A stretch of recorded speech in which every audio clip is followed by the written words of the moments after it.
એલસીબીની એસઓજીની team PSI Jhala સાહેબ સાથે પેટ્રોલિંગમાં હતા.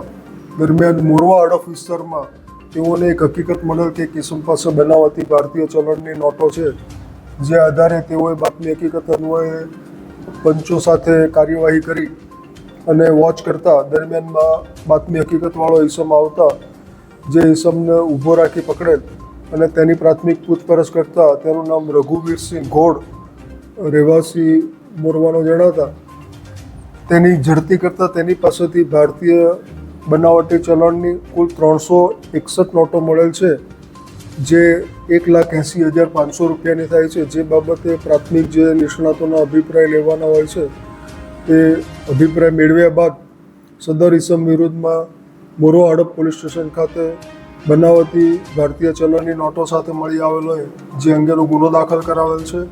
આગળની તપાસ મોરવા હડપ પોલીસ સ્ટેશનના ઇન્ચાર્જ પીઆઈ અસોડા સંભાળી રહેલ છે અને આગળની તપાસ કાર્યવાહી ચાલુ છે. સદર ઈસમને અત્યારે પ્રાથમિક પૂછપરછમાં કેટલીક નોટો એણે વાપરેલ હોવાનું જણાવેલ છે, પણ તપાસમાં આગળની હકીકત ખુલે તેવી શક્યતા એ બાબતની પણ હજુ તપાસ ચાલુ છે અને માહિતી મંગાવવામાં આવે છે. હાલમાં એક આરોપી છે અને આ આરોપીની પૂછપરછમાં અન્ય આરોપીની જે સંડોવણી જણાશે તો એવી રીતે કાર્યવાહી કરવામાં આવશે.